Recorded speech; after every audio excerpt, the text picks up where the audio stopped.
O nevoeiro do lago já parecia uma parede que respirava.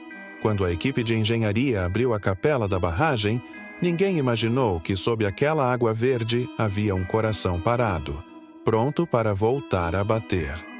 Eduardo Sampaio chegou com mapas, equipamentos e a certeza de que faria história. Ele não sabia que história escreveria com o próprio sangue.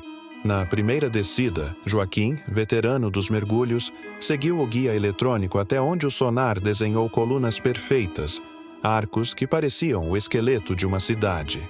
A máscara dele refletiu vidro escuro e algas que se moviam como lençóis ao vento. Por um segundo, Joaquim sorriu no visor, orgulho do descobridor. Então, o sorriso se contorceu.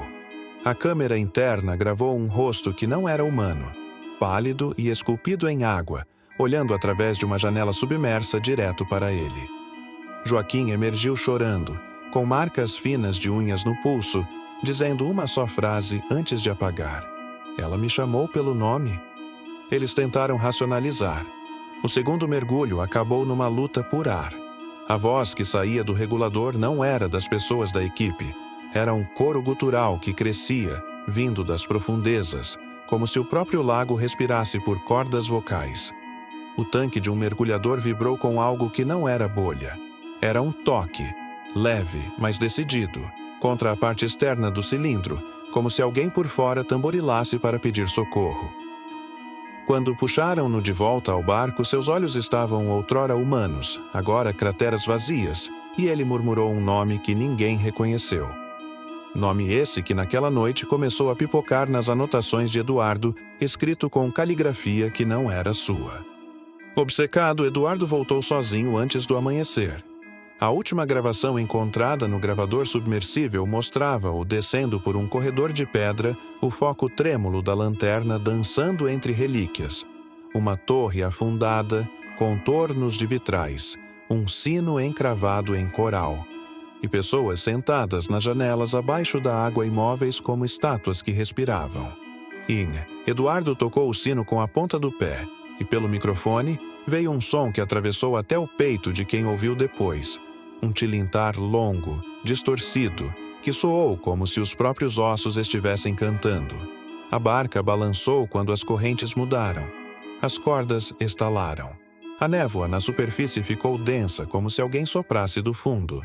Na margem, moradores antigos disseram que o lago estava com fome. E havia uma lógica cruel naquela expressão. À noite, quando a névoa engrossa o nível da água, sobe sem aviso, lambendo as margens, deixando marcas úmidas que parecem dedos. Câmeras de vigilância da prefeitura, equipamento que jamais falha, começaram a trocar frames. Imagens normais, um corte, depois cenas em que cada pixel se alongava, como se fossem cordas puxadas por mãos invisíveis. No terceiro dia, vieram os sinos. Não sutilmente, mas numa sequência que congelou o sangue nas veias de quem ouviu. 3 batidas longas, 2 curtas, repetidas como um código. As ondas trouxeram até a praia o som de vozes que imitavam crianças cantando hinos antigos. As luzes das casas tremiam com uma frequência que fazia as lâmpadas chorar. A polícia chegou, mediu radiação, nada. Um especialista em acústica tocou o espectrograma e quase desmaiou. Notou padrões, notas harmônicas carregadas por frequência infrassônica, suficiente para mexer com o equilíbrio interno das pessoas, provocar náusea, vertigem, manipular o medo. Na madrugada em que o lago acordou de verdade, a câmera noturna no barco registrou uma cena impossível. A superfície se abriu em círculos concêntricos, como se alguém arrancasse a pele do lago.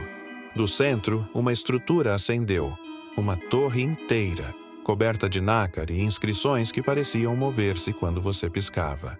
Do alto dela, uma figura desceu, não nadando, mas pendurada em tentáculos de água que brilhavam por dentro, e cada tentáculo segurava um sino corroído. Quando a figura se aproximou do barco, todos sentiram um frio que queimava. O som dos sinos penetrava a madeira, e com cada badalada, algo dentro das pessoas mudava. Memórias deslocavam-se, nomes escorriam pela mente como tinta. O marinheiro que gravou isso com a mão trêmula deixou depois um bilhete com o último fragmento de sanidade que conseguiu escrever. Não é só uma cidade. Eles preservam lembranças, pendura sinos nas almas. Se ouvir, não acene. Se ouvir os sinos, corra. Corra antes que o sino ache seu nome. Quando a equipe tentou retirar o gravador e sair, o lago recusou. A água agarrou o casco com força de braçadeira. Cordas estalaram até arrebentarem. O motor falhou como se alguém tivesse cortado uma veia. Gritos transbordaram. Um por um, sentiram mãos geladas puxá-los para baixo. Não mãos de carne, mas de água solidificada, com textura de coral e pele humana. Alguém abriu os olhos já debaixo d'água e viu, pela última vez, a cidade movendo-se por dentro. Praças cheias de crianças imóveis, campanários girando ao contrário, estátuas cujos rostos lentamente derretiam para revelar bocas que sussurravam nomes. Quando a guarda costeira finalmente encontrou o barco, estava vazio. Havia marcas nos estofados, impressões de dedos que continuavam pingando água escura. O diário de Eduardo apareceu no convés, molhado, com uma única linha repetida até borrar. Ela lembra todos. Ela escolhe. Na última noite de verão, os sinos vieram de novo, e o som atravessou a cidade como um aviso. No dia seguinte, uma família inteira sumiu.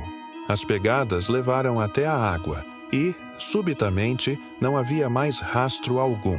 Apenas anéis limpos no azul esverdeado, e o som distante, insistente, de um sino que não parava de chamar. Agora, dizem que em noites sem lua, se você passar à beira do Lago Verde e ficar parado, escutará as badaladas escondidas sob a conversa das ondas. Se o vento soprar do sul, a névoa se estreita e a água treme como garganta preparando um nome. E às vezes, ela chama exatamente o seu. Se você escutar sinos debaixo da névoa, feche os olhos e não responda. Corra em linha reta até terra firme.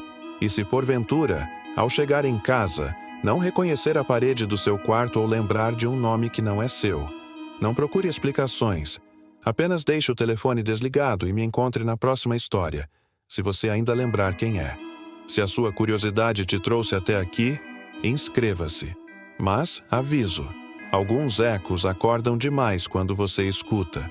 Te espero no próximo mistério, se ainda for você quem aparece.